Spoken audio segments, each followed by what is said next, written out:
한 영원한 제사입니다. 여기 히브리서 10장 말씀을 읽으시면서 이 부분의 주제가 뭔지 한번 생각해 보세요. 이 뜻을 조차 예수 그리스도의 몸을 단번에 들이심으로 말미암아 우리가 거룩함을 얻었노라. 제사장마다 매일 서서 섬기며 자주 같은 제사를 드리되 이 제사는 언제든지 죄를 없게 하지 못하거니와.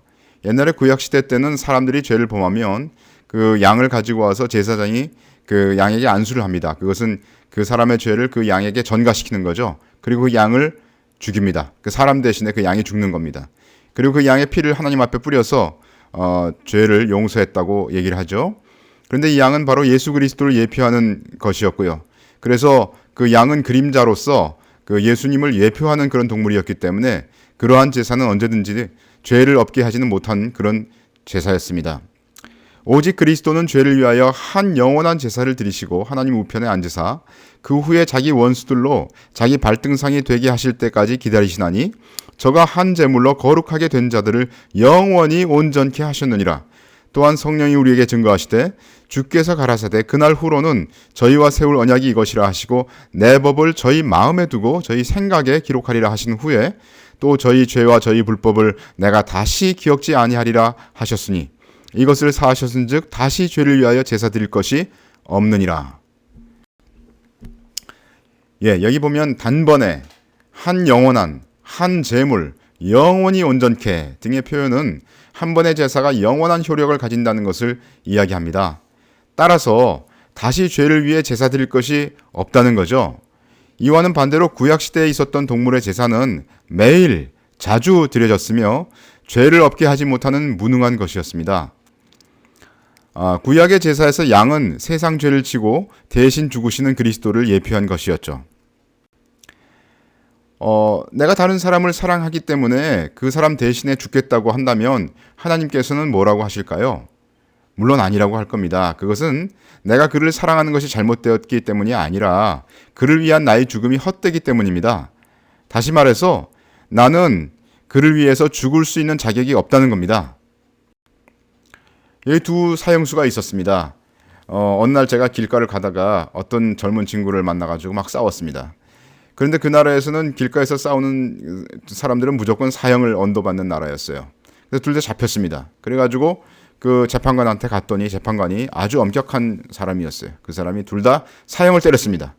그래서 이제 나하고 그 젊은 친구하고 이제 사형을 기다리려고 감방에 둘이 갇혀서 생활하다 보니까 친해졌어요. 근데 그 젊은 친구 보니까 너무 불쌍했습니다. 장가도 못 가고 난 애도 낳고 그랬는데 그래서 젊은 친구 앞길이 창창한데 내가 괜히 잘못했구나 이런 생각이 들어가지고 재판장한테 편지를 썼어요. 재판장 날이 내가 보니까 내가 참 잘못했습니다. 참 이거 그 젊은 친구를 내가 대신 해서 내가 죽을 수 있으면 좋겠습니다. 내가 대신 죽어줄 테니까 이 젊은 친구는 살려주십시오 하고 탄원서를 썼습니다. 재판장이 예스라고 그럴까요? 노라 그럴까요? 당연히 노죠. 왜 노라고 그럴까요?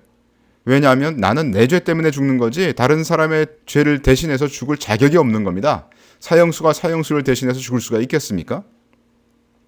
그런데 성경은 주님께서 우리 대신 십자가에서 못 박혀 죽으셨다고 말을 합니다. 그런데 이 십자가 사건이 효력을 가지기 위해서는 반드시 다른 사람을 대신하여 죽으신 그리스도께서 죄 없으신 분이어야 한다는 거죠. 주님께서는 이 땅 위에서 죄 없는 삶을 사심으로써 우리를 위해 대신 죽으실 수 있는 자격이 있으심을 우리에게 보여주셨습니다. 또한 주님께서는 하나님의 아들로서 만물이 다 그분으로 말미암고 그분을 위하여 창조되었기 때문에 그분의 죽음은 온 세상 사람에게 효력을 미칠 수가 있는 거죠. 그분이 단순히 한 인간에 불과했다면 십자가 사건은 우주에 영향을 미치지는 못할 것입니다. 또한 시대를 넘어 영원한 효력을 가지지는 못할 것입니다. 그러나 그분은 하나님이셨습니다. 하나님이 인간의 몸을 입고 오셔서 참 죄악밖에 모르고 참 허랑방탕하게 살고 있는 우리들을 위해서 죽으셨다는 이것보다 더 큰 사랑이 있을까요? 예수님의 거룩한 정도는 어느 정도라고 말할 수 있을까요? 거룩이란 말은 원래 하나님께 따로 분리해 놓았다라는 뜻입니다. 본질적으로 하나님과 분리되어서 거룩을 생각할 수 없기 때문이죠. 그러한 의미에서는 거룩한 것에 정도가 있을 수가 없습니다. 다만 하나님께 속한 거룩함이 나의 삶에서 어느 정도 드러나는가 하는 문제가 있을 뿐이죠. 그렇기 때문에 성경은 그리스도인들을 거룩한 자, 성도라고 부릅니다. 어떤 사람들은 말하기를 성도라는 말은 거룩한 삶을 살고 그의 일생의 기적을 몇 번 행한 특수한 사람들에게만 붙일 수 있는 단어라고 얘기를 하지만 그렇게 말하는 사람은 우리의 거룩함이 주님이시라는 사실을 모르고 있는 겁니다. 성경은 주님께서 우리의 거룩함이라고 말하고 있습니다. 따라서 주님과 거룩함을 따로 분리할 수가 없다는 거죠. 예를 들어서 가톨릭에서는 그 세인트가 되기 위해서는 저와 같이 말을 했습니다. 거룩한 삶을 살고 일생의 기적을 몇 번 행한 사람만 세인트라는 그 호칭을 붙여줘요. 그러나 그것은 잘못된 것입니다. 성경은 주님께서 우리의 거룩이라고 말씀하셨어요. 예수님이 거룩하심이고 선이십니다. 하나님이 선이시기 때문에 하나님을 믿지 않는 사람들이 도덕적인 선을 행하더라도 마지막에 하나님의 심판을 면하지 못할 거예요. 사실 가장 무서운 죄악은 살인이나 도둑질이 아니라 하나님을 떠나서 독자적으로 자신의 삶을 살려고 하는 겁니다. 그것이 도덕적인 삶이든 아니든 간에 지고의 선이신 하나님을 떠났다는 점에서 본질적인 죄악에 해당되는 겁니다. 아담과 하와가 에덴 동산에서 범했던 죄악은 현재 사람들이 도덕적인 기준에서 볼 때 그렇게 무시무시한 죄악이라고 생각되지 않을지도 몰라요. 단지 선악과를 따먹었잖아요. 그게 뭐 그렇게 커다란 죄냐라고 우리는 생각할지도 몰라요. 그것은 그들이 하나님과 사귀고 그분께 의존하는 삶을 떠나서 독자적으로 자신이 도덕적 선택을 하는 주체로서의 길을 택한 것을 의미합니다.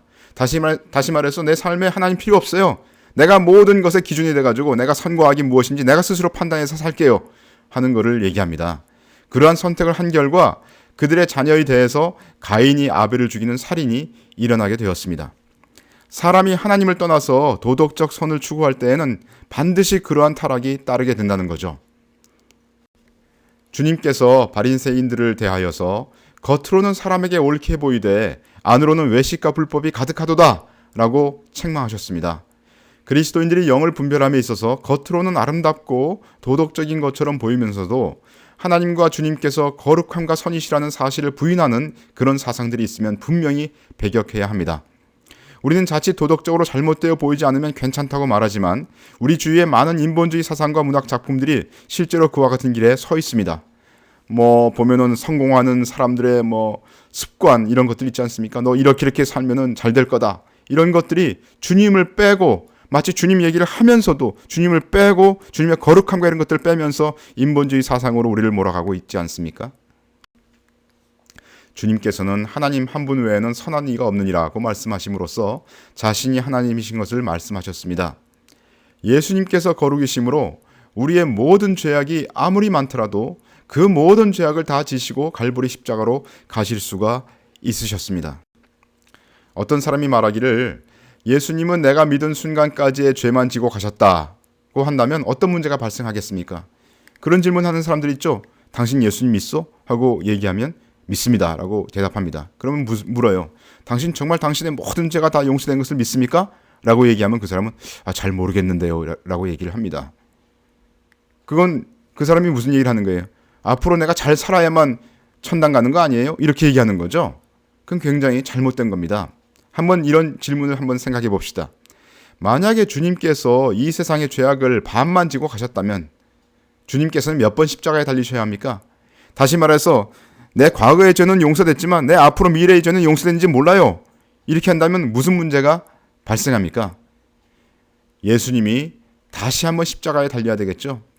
예수님의 거룩하심이 이 세상의 죄악을 반 정도만 지고 가실 수 있는 정도라면 예수님께서는 십자가에 2번 달리셔야 될 겁니다. 이론적으로는 그렇죠. 산수적으로는 그렇습니다. 그러나 실상은 절반 정도 거룩하다는 것은 거룩이 아닙니다. 참 거룩이 아니죠. 따라서 그럴 때 타인을 위해서 대신 죽을 수 있는 자격이 상실된 겁니다. 그러니까 아무리 십자가에 많이 달려도 소용이 없는 겁니다. 절반 정도 거룩하다는 건 있을 수가 없는 거예요.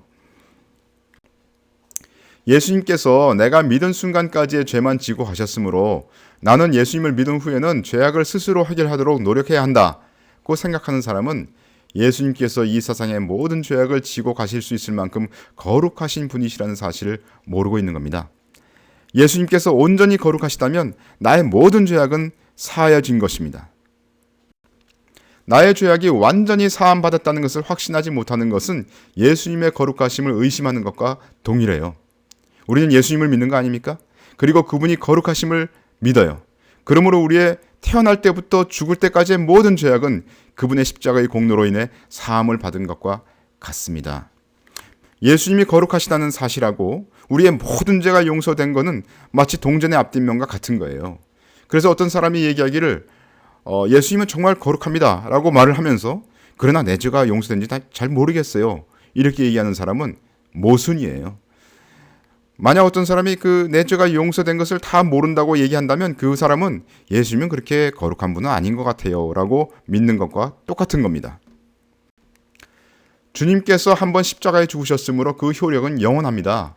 구약의 제사는 육체만을 정결케 하는 효력이 있을 뿐이었기 때문에 매일 제사를 드려야만 했지만 주님께서는 거룩하심으로 그 제사는 영원히 성도들을 위해서 효력을 가지게 되는 거죠.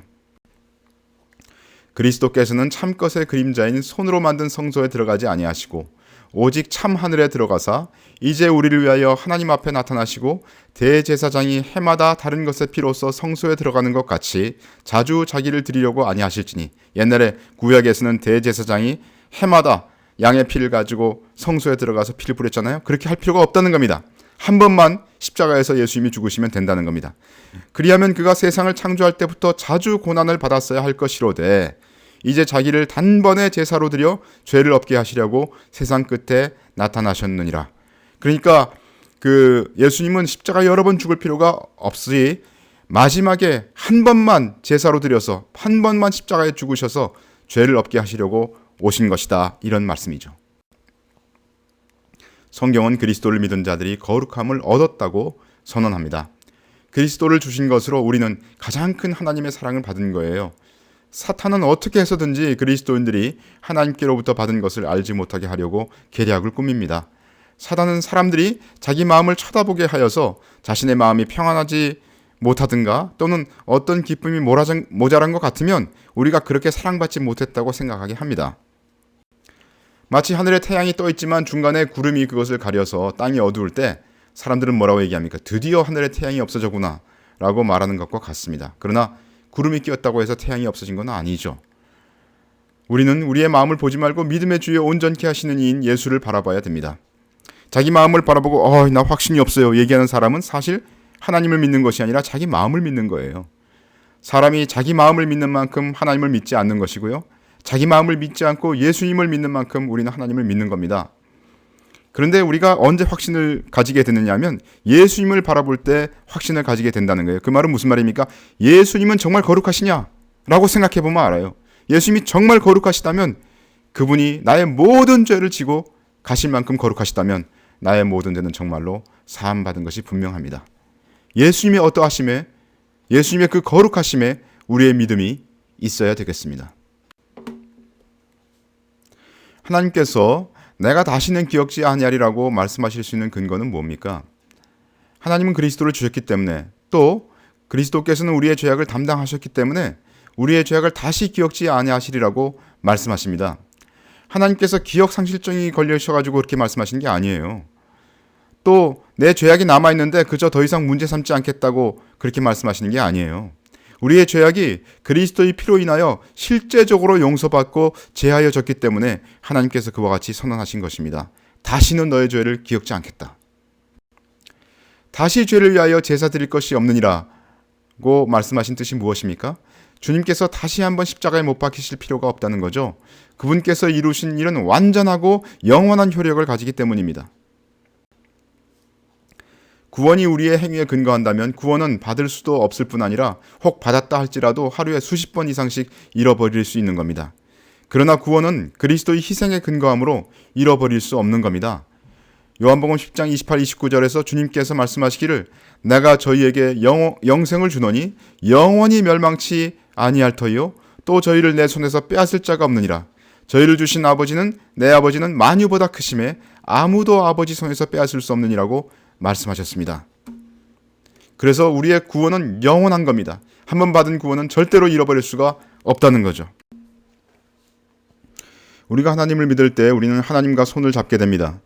그런데 삶을 살다가 가끔 우리가 하나님의 손을 놓을 때가 있죠. 그러나 그때에도 하나님께서는 우리의 손을 붙잡고 흔드시면서 돌아오라고 말씀하십니다. 우리가 받은 구원은 영원한 구원입니다. 하나님께서 우리를 초대하셔서 우리로 하여금 하나님의 집에 들어오게 하시고 우리가 하나님의 자녀가 되어서 영원히 하나님과 함께 하늘나라에서 살도록 우리를 부르셨습니다.